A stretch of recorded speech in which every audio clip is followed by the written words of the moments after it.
Nah, kalau terbentuk KW 9 itu tadi 96. Abu Toto itu diangkat jadi imam itu 96.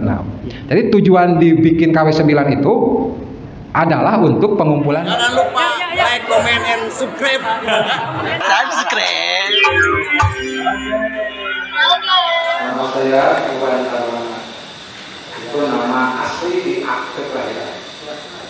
Saya lahir tahun 77, berarti 46 tahun yang lalu. Nah, kalau DNI saya diganti namanya. Nama saya Walid Mubarak. Jadi saya ceritain gimana untuk apa sih tujuannya nama diganti tersebut.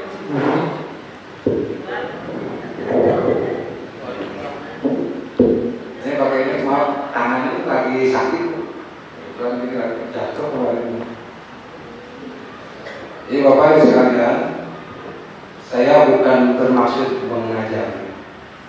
Ini hanya berbagi pengalaman saja apa yang sudah saya alami kurang lebih 23-24 tahun. Jadi saya itu usia 46, kayaknya hampir setengahnya usia saya itu saya mengabdi di GNI.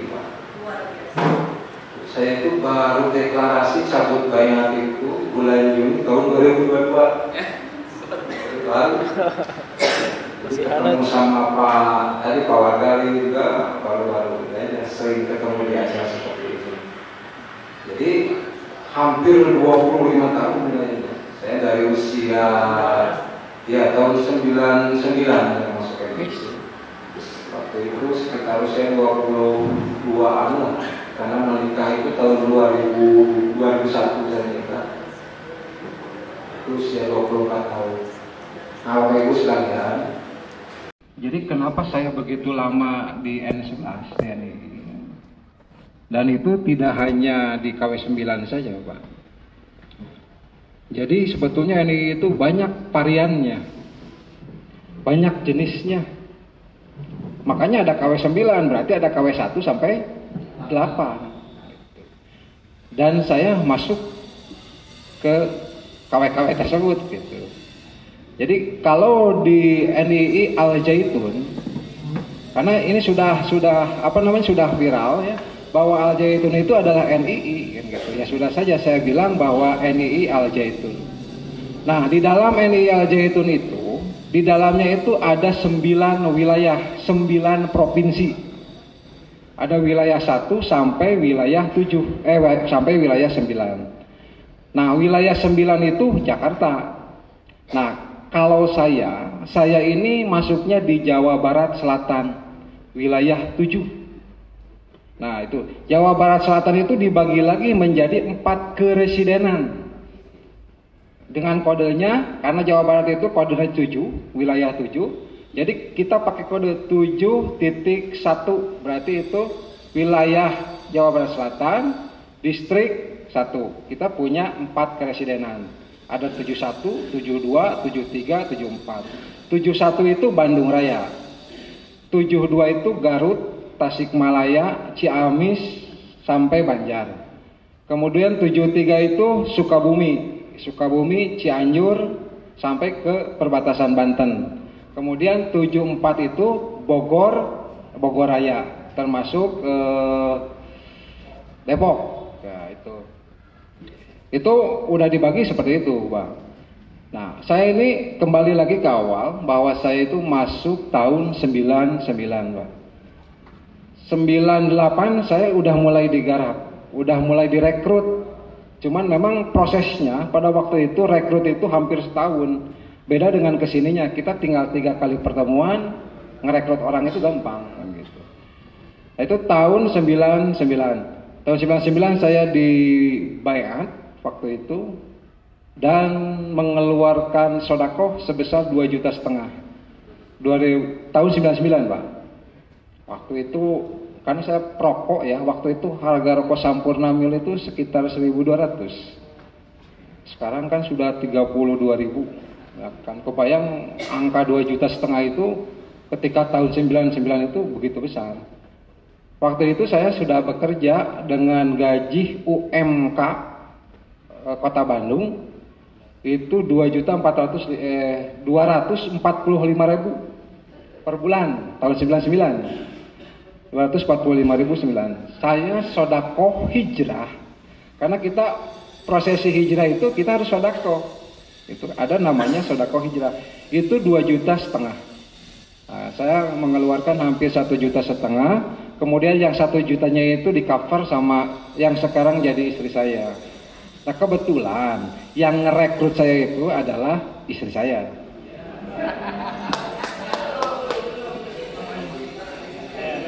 Ya, jadi tadi saya ceritakan dari 98 saya udah didakwahi Pak, mau direkrut, tapi saya nggak kena. Tapi begitu yang rekrutnya diganti, ya, kayaknya harus diumpan pakai perempuan gitu kan.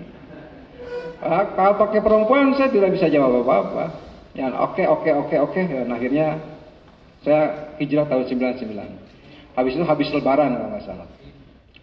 Nah, pada waktu prosesi hijrah itu, betul seperti yang tadi dikatakan dari Pak Indra Kam tadi, bahwa waktu dia penggerbekan di Parongpong itu, waktu acara baiat, itu sama.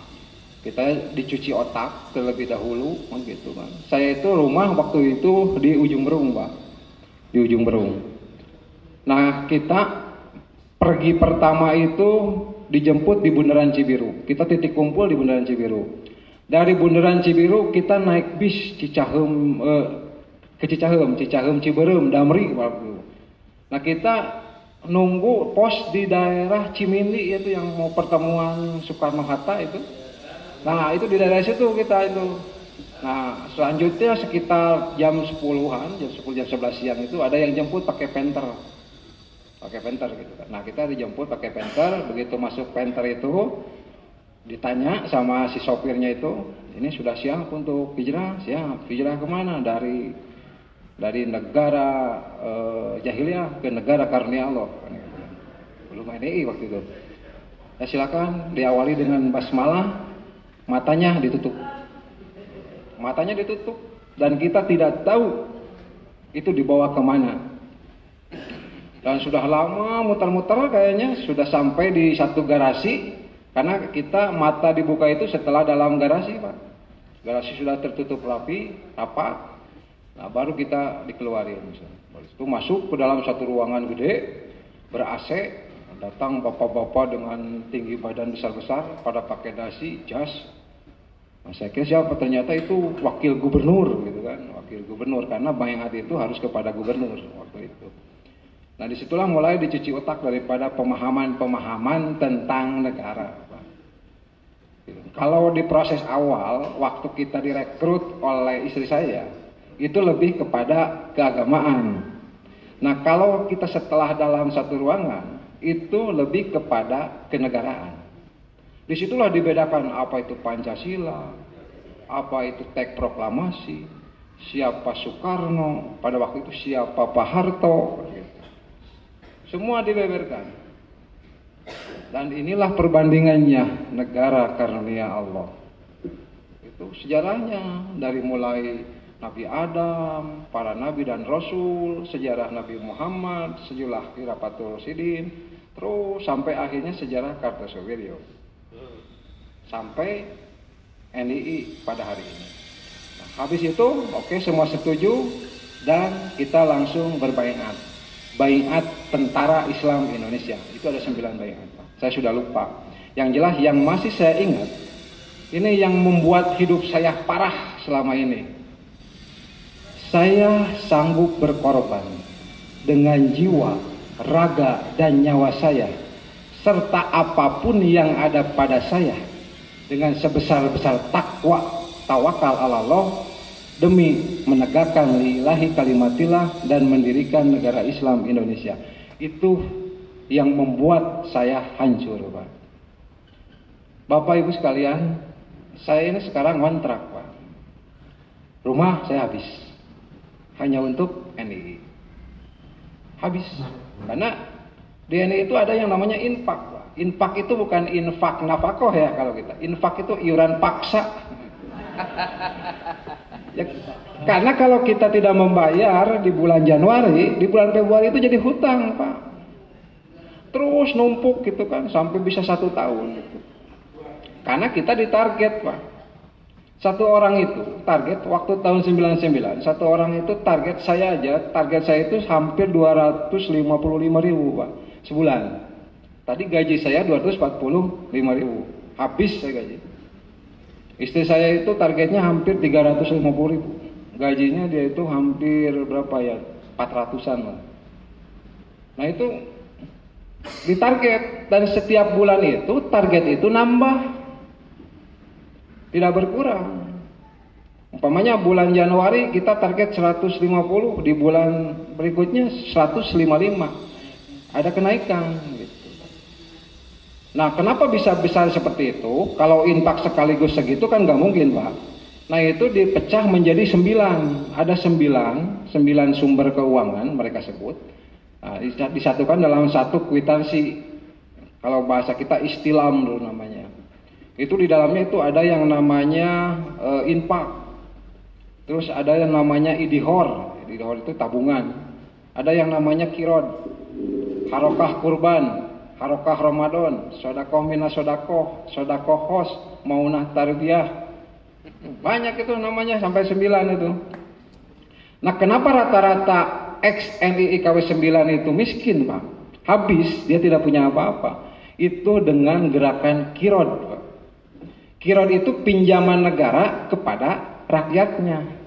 Jadi negara pinjam dulu ke rakyat, nanti setelah 5 tahun dikembalikan dengan berlipat ganda. Siapa yang tidak tergiur, Pak? Itu teman saya yang wawancara di TV One itu, yang orang Jakarta, dia sampai 1 kilo, Pak. Emas, kirodnya itu 1 kilo emas. Bayang sekarang berapa miliar kan gitu. Nah, kalau saya hanya rumah, Pak. Hanya rumah, kemudian bekerja juga harus keluar, karena kita tidak boleh bekerja di orang NKRI, Pak. Jadi kita harus keluar dari pekerjaan. Akhirnya saya fokus di teritorial KW 9. Nah, berselang beberapa tahun ya, setelah itu saya kemudian diangkat menjadi kepala desa. Kepala desa di NII membawahi hampir 170 jamaah di bawahnya. 170 jamaah ikhwan, Pak. Kalau akhwat, kalau perempuan tidak dihitung, Pak. Itu 170 itu laki-laki semua, karena perempuan itu tidak dihitung. Nah, kemudian pada waktu itu saya juga menikah, Pak. Kalau di NII KW 9 itu menikah itu 2 kali, Pak. Jadi haram hukumnya ketika kita menikah di KUA. Jadi kita menikah dulu di hadapan pimpinan negara Islam. Nah itu, jadi waktu itu saya nikah dulu di negara Islam dengan ya prosesi pernikahan hampir sama. Cuman kalau untuk mahar itu ditentukan sama pimpinan, karena istri itu adalah milik pimpinan. Gitu. Jadi yang dimaksud dengan wali versi mereka itu adalah pimpinan, gubernur, bupati, itu wali kan gitu. Jadi ketika kita mau menikahi seorang perempuan ini, maka kita harus mintanya itu ke pimpinannya, bukan ke orang tuanya, karena orang tuanya kan masih kafir. Begitu. Nah itu sampai waktu itu saya ditarget sampai 2 keping, Pak. 2 keping logam mulia, yang 5 graman hampir 10 gram logam mulia waktu itu. Nah, itu menikah. Setelah menikah baru 2 bulan kemudian saya menikah di KUA. Itu nikah maksudnya kata mereka nikah di luar. Nikah di luar. Maka jangan heran ketika tahun 2000-an itu, 2000-an awal, banyak di daerah timur itu perempuan-perempuan berhijab tapi hamil duluan. Nah, itu kawan-kawan kita itu. Karena kan mereka di dalam sudah sah di NII-nya, sementara di luarnya belum. Yang namanya sudah sah kan besoknya mereka langsung hubungan suami istri. Nah, seperti itu. Jadi banyak kejadian-kejadian. Nah, itu. Kemudian pasca itu saya menjadi camat. Saya menjadi camat Ujung Berung. Ujung Berung membawahi 5 desa. Membawahi 5 desa, masing-masing desa rata-rata 150, tinggal dikali saja. Itu kan, jadi kita mah tidak mau tahu, pokoknya setoran dari 5 desa waktu itu 6.700.000 per bulan. Kalau lebih ya boleh kita ambil lah sebagai ambilin gitu. Ya, ambilin Pak, jadi diambil. Belum lagi kalau kita sering menghijrahkan orang Pak. Jadi jatah hijrah itu kalau kita bayar ke gubernur, ke kantor kegubernuran itu bayarnya cuma 1 juta Pak. Jadi kalau kita bisa meng-up ke yang hijrah itu di angka 2,5 juta, berarti kita punya keuntungan Pak 1,5 juta. Gitu. Makanya saya berani keluar kerja juga kan, ada income di situ. Itu pada waktu itu. Nah, ketika mulai tahun 2002 sini saya sudah dipromosikan pada waktu itu, ada penawaran menjadi bupati untuk daerah Bogor. Nah, kebetulan 2002 ini saya sudah mulai goncang, Pak. Jadi ini sudah banyak melenceng.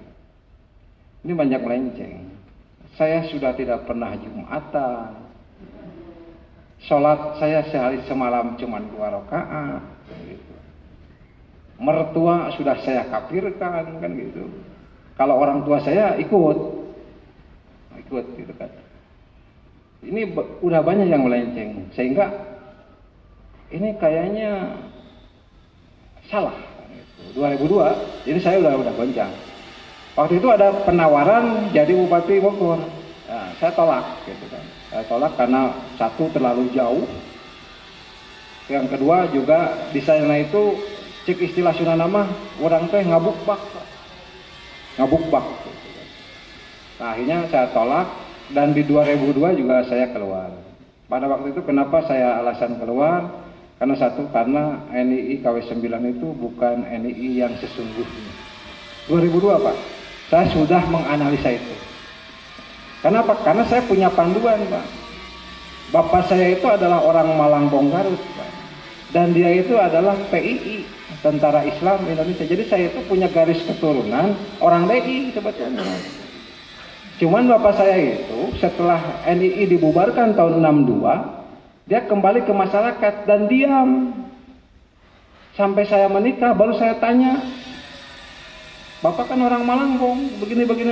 Ya, pada bapak ke baheula mah kitu. Dia mulutnya itu kalau yang asli itu memang tidak terbuka, Pak. Karena 62 itu sudah selesai. Nah, dari situlah saya akhirnya mengundurkan diri 2002 dari jamaah NII KW9 dan aparatur negara pada waktu itu dari kecamatan.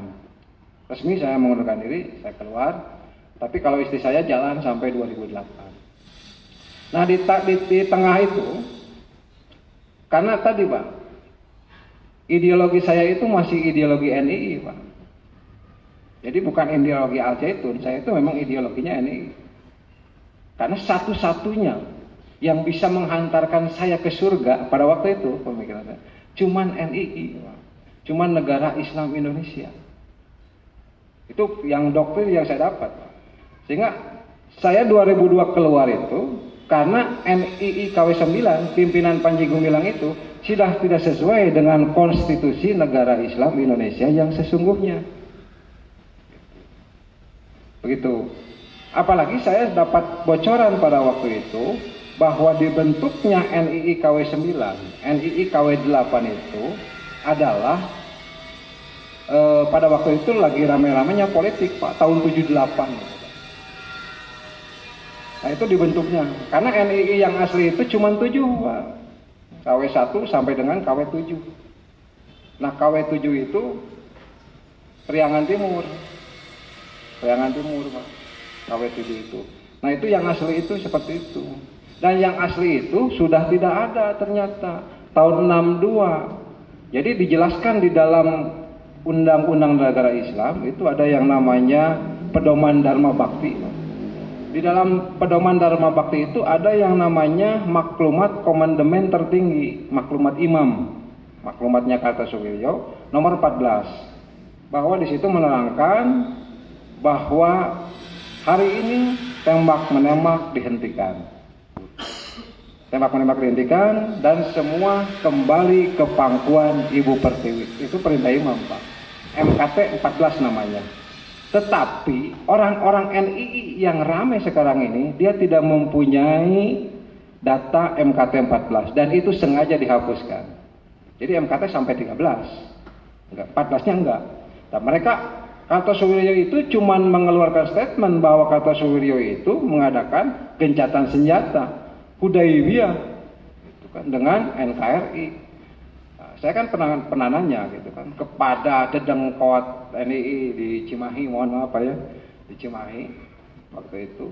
Kalau memang kata saya itu ada perjanjian Hudaibiyah, berarti harus ada faktanya, datanya gitu kan. Itu sampai kapan kita ini gencatan senjata dengan NKRI? Kalau memang ini gencatan senjata. Tapi kalau merujuk kepada tadi undang-undang yang MKT 14 itu sudah jelas, Kartosuwiryo itu sudah menyatakan kembali ke NKRI. Menyuruh pasukannya, seluruh jajarannya kembali ke NKRI. Makanya terjadilah penandatanganan 105 pejabat NII pada tahun 63. Di Kodam 3 Siliwangi itu ada catatannya sampai 105 orang panglima gitu. Semua ada. Dan kalau dilihat NII yang sekarang berkembang itu ujungnya ke yang 105 itu, Pak. Itu nginduknya ke situ. KW9 kalau dibaca-baca ujungnya ke mana kan? Ke Ring Banten siapa namanya? Abdul Karim, ini kemana? Oh, ini sebetulnya nggak ada gitu kan sambungannya kan gitu kalau ke NII. Terus NII yang lain. Nah itu Pak, tahun 2002. Jadi masuk 2003 saya pencarian karena saya masih yakin bahwa NII itu adalah yang benar, Pak. Masuk sampai akhirnya saya masuk lagi ke NII yang namanya Thaifatul Muslihun. Itu pecahan dari KW9. KW9 pecah. Ada namanya Thaifatul Muslihun. Terus kemudian KW9 juga pecah lagi menjadi Milah Ibrahim. Milah Ibrahim itu dikenal dengan Gapatar. Gerakan Pajar Nusantara, Ahmad Mursadek. Ahmad Mursadek itu dulu Menteri Keamanan, Pak. Di NII KW9-nya itu Menteri Keamanan. Kalau yang jadi pendeta itu Saripudin, nah, dia itu dosen tafsir Quran, dia aja itu. Itu kan. Kalau yang sering di TV kemarin ada namanya Imam Supriyanto, itu adalah Menteri Keuangan. Dia Menteri Keuangan sekaligus orang dekatnya Panji Gumilang. Makanya dia yang bongkar habis-habisan Panji Gumilang. Nah itu Pak. Jadi saya di Al Zaitun itu cuman beberapa tahun Pak. Jadi cuman sekitar 3 tahun. Tapi habis dikeruk sampai rumah. Habis di Al Zaitun itu. Dan yang menjadikan hari ini, makanya saya sering ngobrol dengan para aparat pemerintah gitu kan. Kami ini ingin ada deradikalisasi itu termasuk para korban, Pak. Para korban ini dari dulu sudah dibentuk, akhirnya habit. Pak. Sholat sehari semalam 2 rakaat, sampai sekarang 2 rakaat. Iya, jadi habit kan Pak. Terus tidak Jumatan gitu kan. Habit sampai hari ini kan gitu. Aing mau ceramah lagi sama si Ustaz eta mah kan gitu Pak, aya bahasa-bahasa gitu. Padahal dia sudah keluar dari NII. Tapi doktrinnya itu masih nempel gitu. Itu yang nempel itu yang jadi habit itu seperti itu. Dari Jumatan, puasa juga acuh kan gitu kan. Idul Fitri kayak jarang sholat Idul Fitri, pokoknya mah hijrahnya. Iya, begitu Pak. Jadi karena kebiasaan itu, terus begitu dia keluar juga kita ketemu dengan kelompok yang sama lagi, ya tidak menjadikan solusi. Jadi sholat masih tetap seperti orang NII gitu kan, Jumatan kayak Tara kan gitu Pak.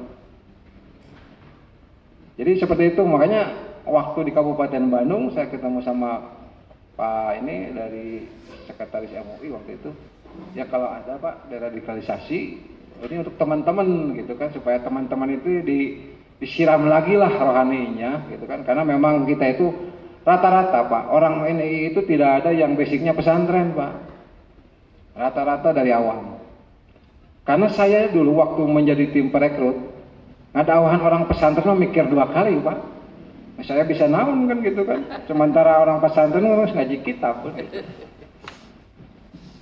Tapi kita punya dalih kan gitu. Nah memang hece orang pesantren mah. Karena orang pesantren mah di Al-Qur'an geus disebutkeun lam yakunil ladina kafaru min ahlil kitab wal musyrikina. Jadi ahli kitab orang pesantren mah kan gitu.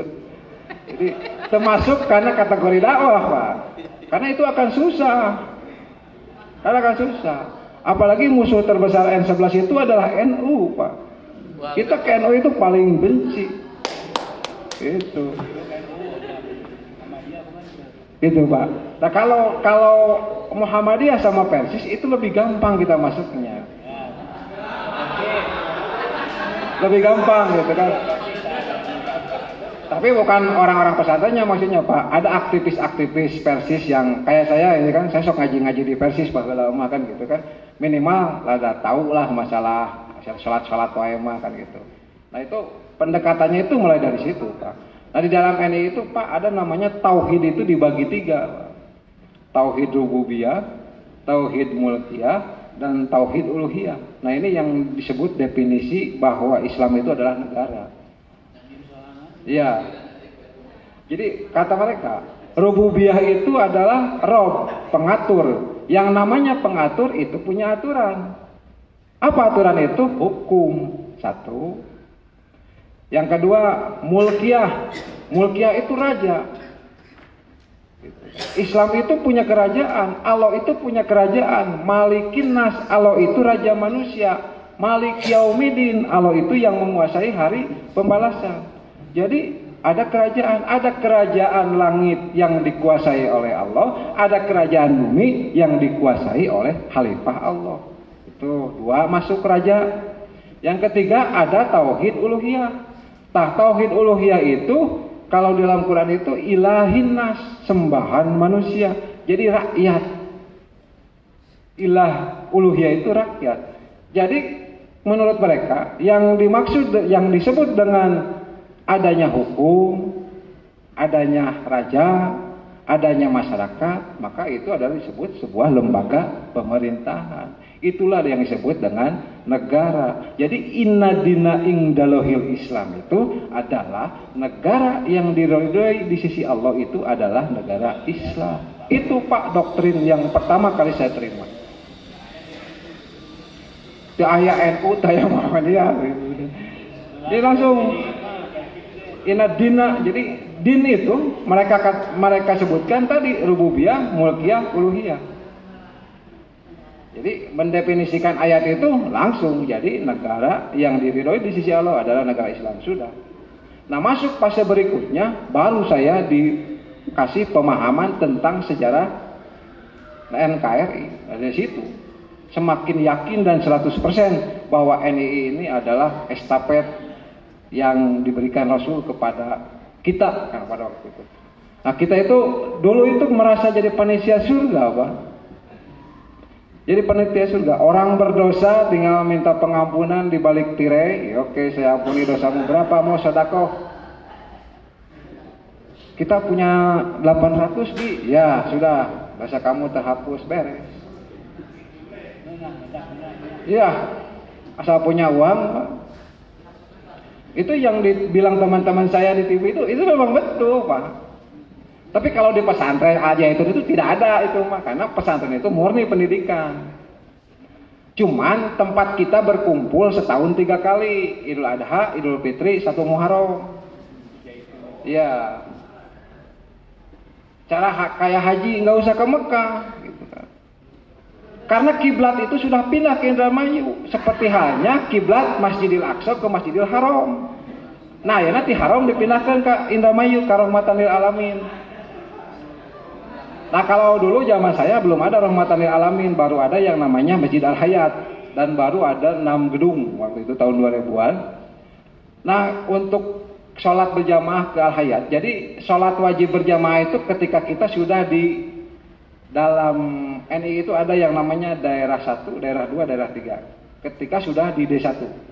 D1 itu sudah hukum Islam total. Nah, baru kita bisa sholat wajib tepat waktu gitu kan di sana. ketika di Al Zaitun. Nah itu jarak dari tempat penginapan ke Masjid Al Hayat itu Pak hampir 45 menit. Jadi pas waktu azan itu ada maghrib ya, kita nggak kekejar. Akhirnya kita di asrama sholatnya. Nah ketika di asrama kata pimpinan saya, ieu mah da daerah hiji lid. Kiblatnya lain ka kulon ente cenah ke Al Hayat. Nah waktu itu Al Hayat ada di sebelah utara saya. Jadi saya ngiblat sholat itu ke utara Pak. Ke Masjid Al Hayat. Itu karena itu sudah jadi pusat kiblat orang NII pada waktu itu.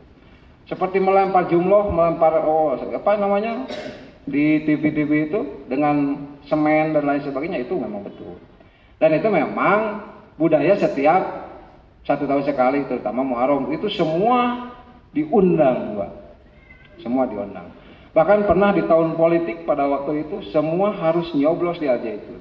Kita pernah mencoblos salah satu partai dan salah satu pasangan calon presiden. Dan itu pernah booming di Indramayu. Lama lah, tahun 2004 atau tahun berapa. Nah itu Pak, itu memang di Al Zaitun banyak kejanggalan gitu kan. Jadi kalau pesantrennya mah, karena pesantren mah pendidikan umum gitu kan. Terus kurikulumnya juga kurikulum Kemenhag sama. Jadi anak-anak yang nyantri juga dari kelas 1 SD, ibtidaiyah sampai aliyah itu tidak dikira ganggu. Tapi ketika di universitas baru kita arahkan.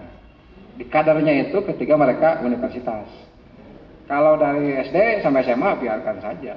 Gitu. Nanti kita arahkan. Tapi yang diutamakan itu adalah anak-anak ikhwannya dulu.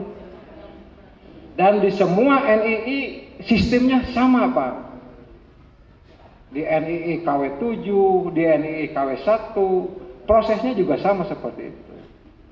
Setiap NII itu punya sekolah-sekolah bonafit di kota Bandung gitu Pak. Puluhan SMA, SMP itu yang berafiliasi ke negara Islam Indonesia. Cimahi ada Pak. Cari sendiri. Bukan Pak. Dia tidak bersembunyi di salah satu organisasi. Dia lurus saja. Memang gampang sih karena rata-rata yang sekolah di sana itu anak orang kaya semua. Karena mahal, sekolah-sekolahnya itu mahal Pak. Mahal-mahal. Tapi tidak semua yang mahal. Nah nanti kita punya datanya Pak. Kita punya datanya. Ya bukan bermaksud kita menghakimi mereka. Tapi saya dengan kawan-kawan memang punya target. Bagaimana kalau kita hentikan 2 generasi. Kita potong 2 generasi. Sehingga 2 generasi ke depan itu mereka sudah seperti dahulu. Saya saja Pak.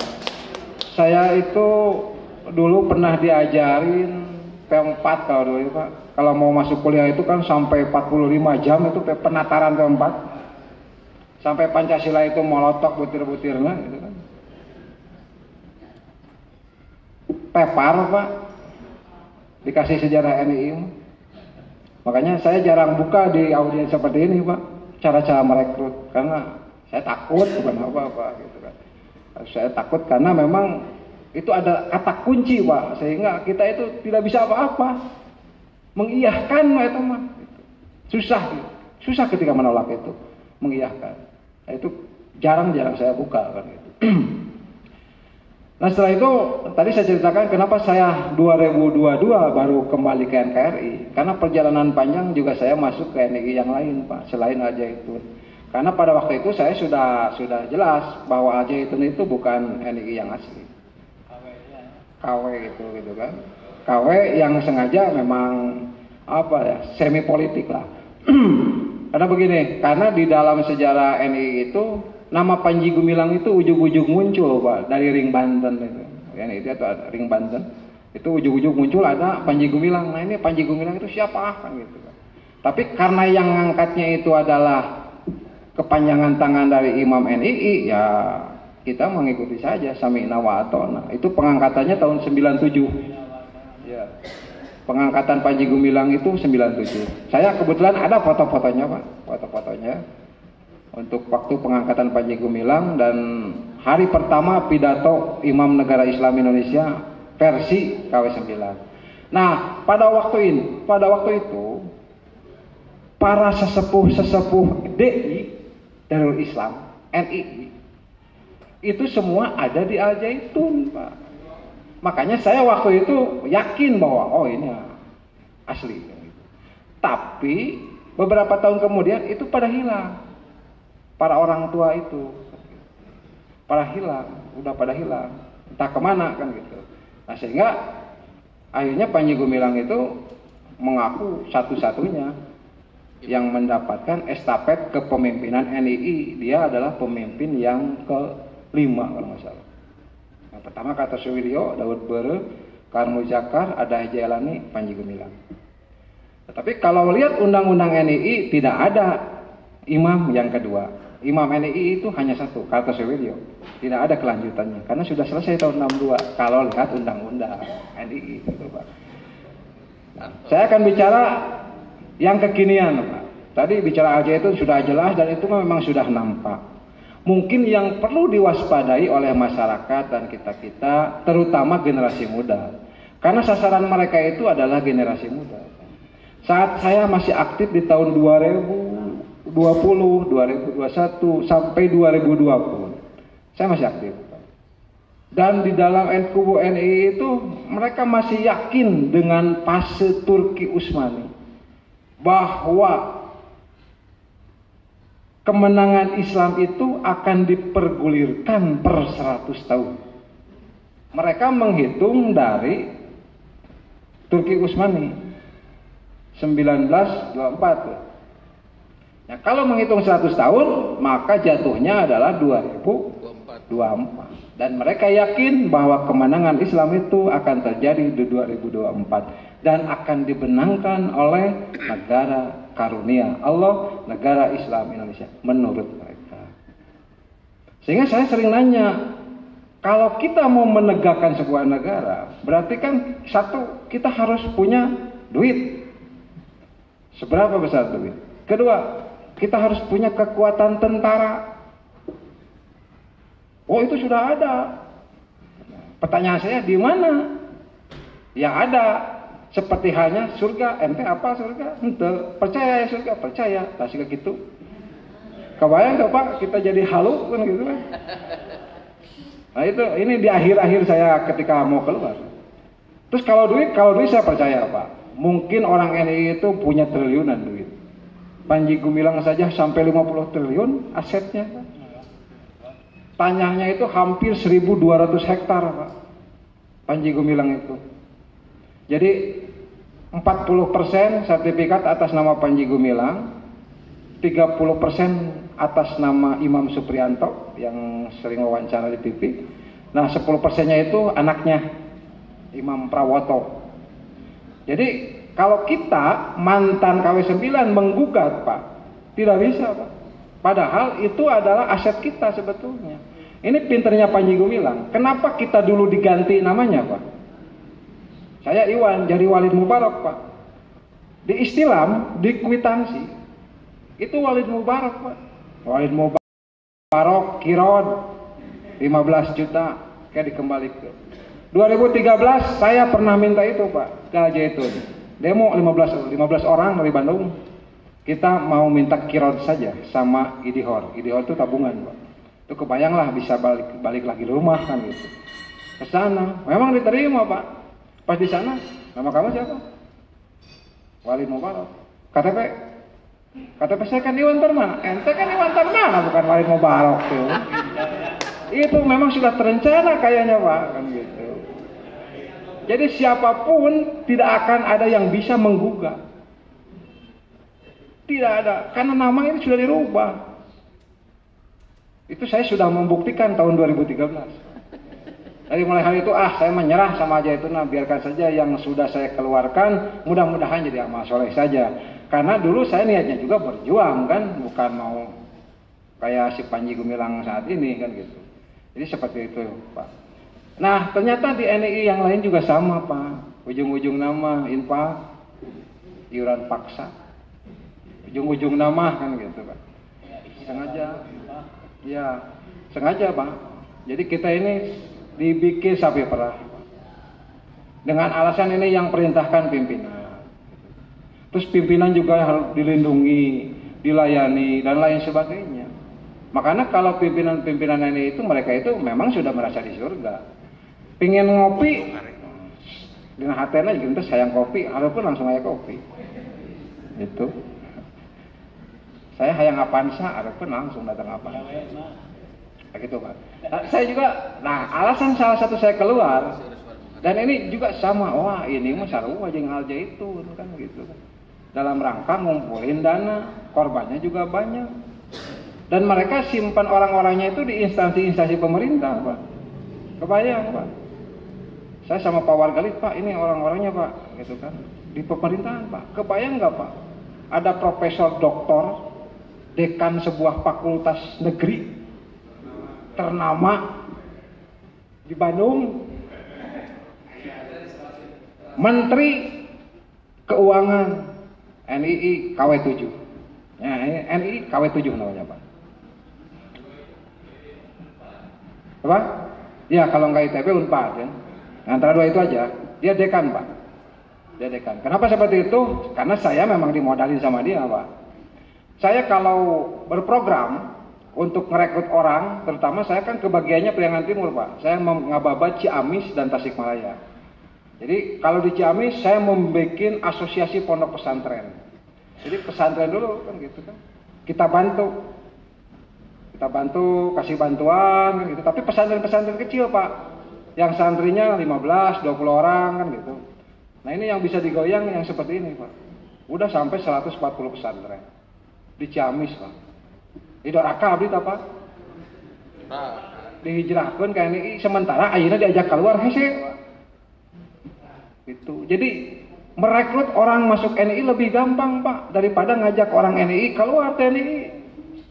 Hese, Pak. Ngarekrut mah abdi sehari 10 mah biasa lah gitu, 10. Tapi kalau ngajak keluar sebulan hiji ge eungap. Malah kan kalau habis saya kan gitu kan. Ngedicap kafir, munafik dan lain sebagainya.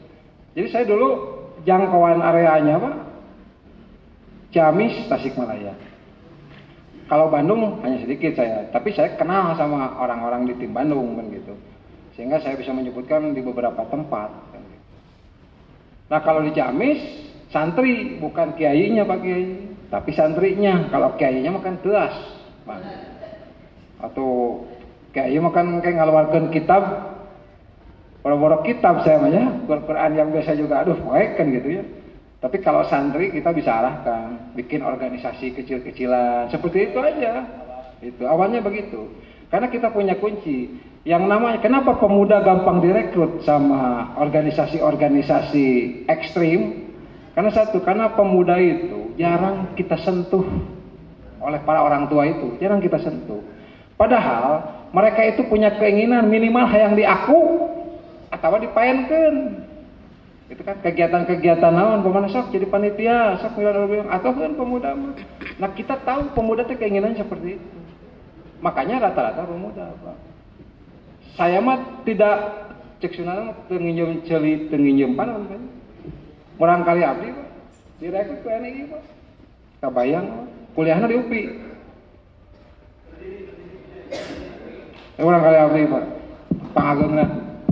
Kuliahna di UPI, direkrutna di IAIN, Sunan Gunung Jati. Mobil? Tidak punya mobil, terus niatan hijrah dari Mekah ke Madinah. Itu untuk masanya. Terus kami tempat itu, mobil itu kayak mundur. Syahidna sahabu. Isa Ilyas, Musahidir. Nah, itu. Jadi ini kalau 2000-an kayaknya bisa Ilyas ya. Ya, kalau di bawah 95 itu Musahidir, itu kode kan? Kode gitu kan. Disingkat di akhirat ditanya, saya saksina ente asup Islam, Isa Ilyas. Saya ya Musahidir gitu kan. Kayak istri saya itu Musahidir karena tahun 95. Kalau saya masuknya Isa Ilyas. Seperti yang di TV itu Isa Ilyas gitu kan. Itu ada syahidnya, Pak, saksi. Kata mistake. Iya, pertanyaan. Kata mistake. kenapa Zaitun menyimpang ini, apa yang dirusak, ciri-ciri KW 9 apa sih neon ini, kemudian bedanya ini dulu dan sekarang apa sih, kemudian terkemukannya KW 9 sejak apa, konsekuensinya kalau keluar kan gimana kan sekarang keluar itu apa konsekuensinya gitu. Gitu. Zaitun menyimpang. Oh iya. Tadi pertanyaan Pak Kiai tentang Al Zaitun ya, Zaitun. Jadi memang Al Zaitun itu menyimpang itu, kalau saya sendiri Pak Kiai tahu Al Zaitun menyimpang itu tahun 2001, 2002 saya sudah tahu, karena saya sudah dapat. Sebelum masih bagus ya? Ya, padahal itu masih bagus, tapi saya sudah tahu bahwa Al Zaitun itu menyimpang dari NII maksudnya, bukan dari umum, dari pendidikan. Kalau dari pendidikan bagus. Bahkan kalau kita ke sana kan dulu, kalau perempuan itu jalannya itu khusus perempuan, kalau laki-laki jalannya khusus laki-laki. Cuman ada satu gedung yang haram kita untuk masuk ke gedung itu, namanya Gedung Abu Bakar As-Siddiq atau Gedung Putih. Oh, ada ya, dia terlarang. Itu haram. Kita saja aparat haram. Masuk lewat juga haram. Jadi kalau kita ketahuan lewat itu kita dihukum. Itu pernah gitu kejadian waktu kita muharaman di sana. Nah itu. Jadi kalau perihal penyimpangan NII-nya, saya dari 2001-2002 sudah dapat dari teman-teman yang membuat Milah Ibrahim atau Gapatar.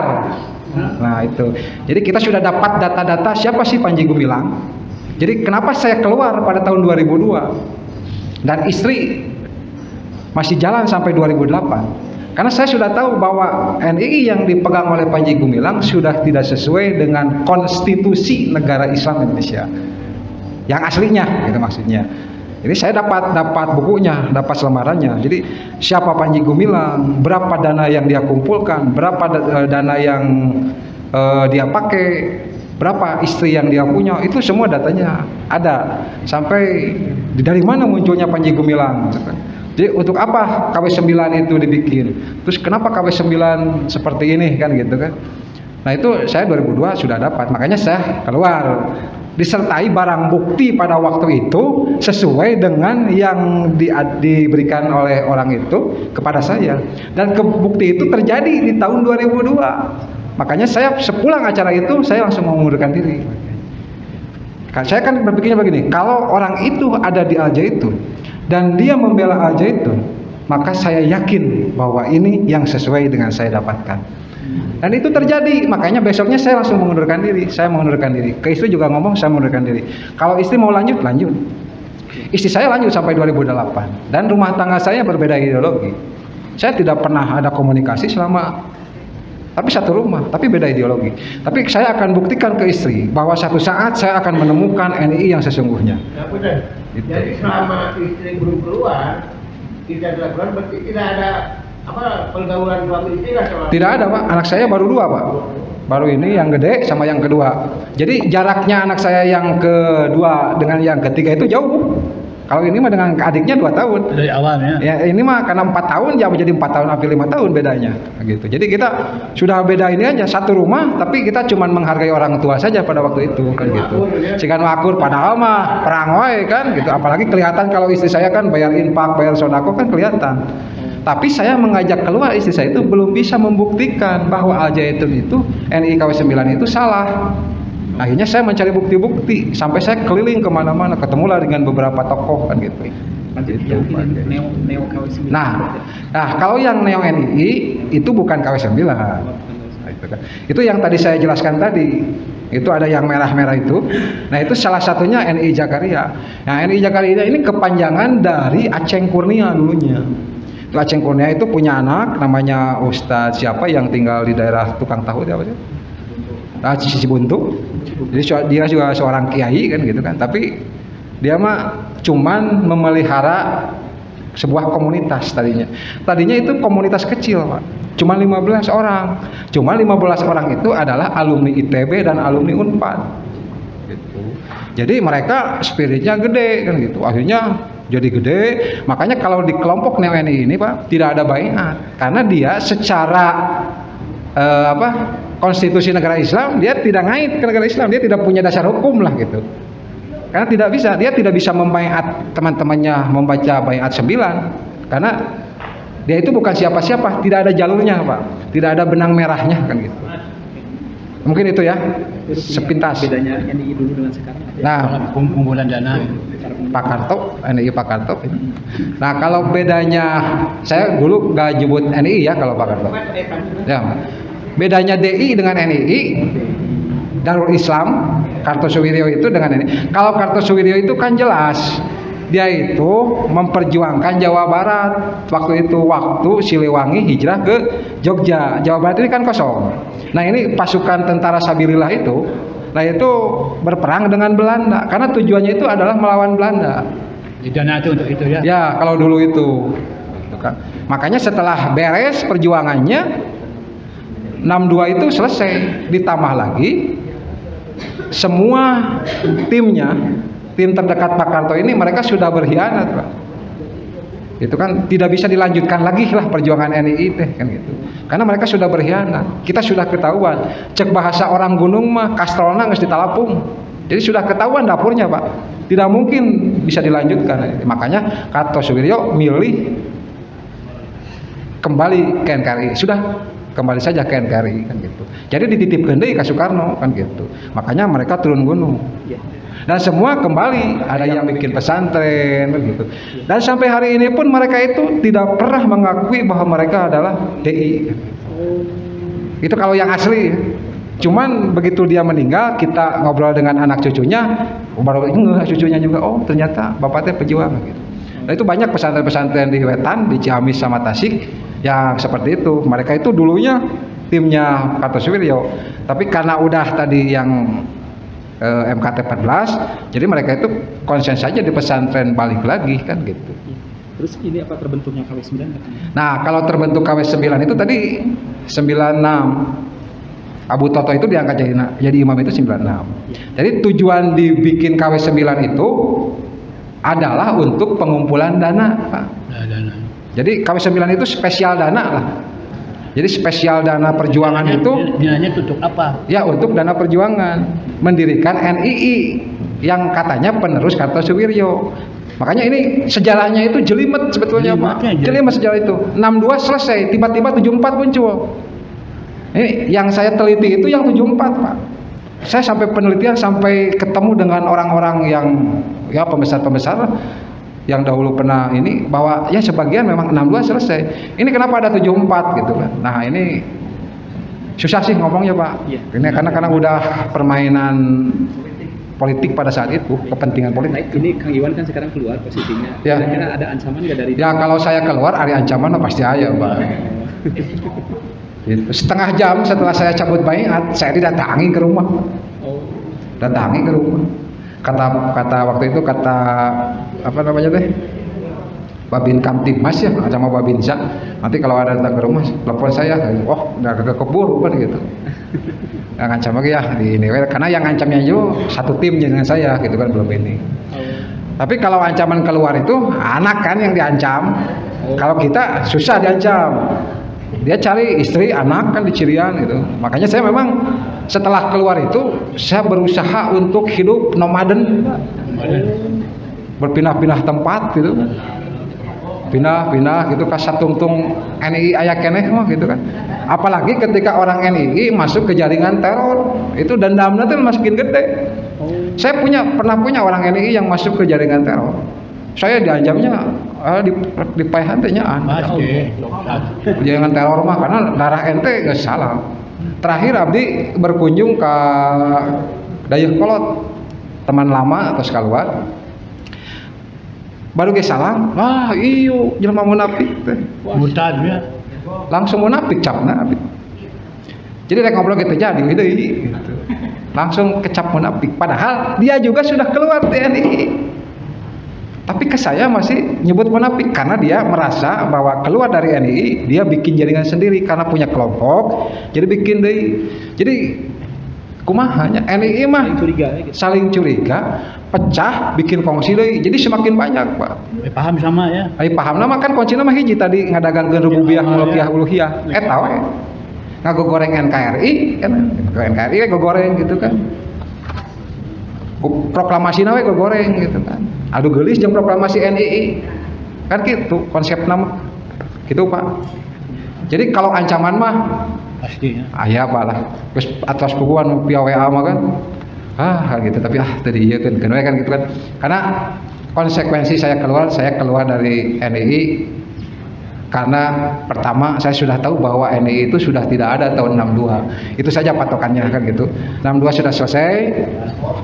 Nah yang kedua, saya juga sudah banyak melanggar Pak dari segi akidah saya sebagai seorang muslim. Tadi juga kan saya sebutkan yang namanya habit itu susah Pak. Tanya anak saya gitu kan, beberapa bulan yang lalu saya masih tarjumahan, dia jumahan, saya malah di rumah main laptop. Sampai nanya ke ibu, nah si bapak tarjumahan, tanya, udah si bapak mau buka dalil, kan gitu. Sama seperti itu. Ya mungkin itu saja. Kalau waktunya panjang nanti bisa diskusi lagi karena ini terbatas gitu kan. Hatur nuhun Bu. Bapak. Terima kasih, tepuk tangan dulu dong, luar biasa lebih dari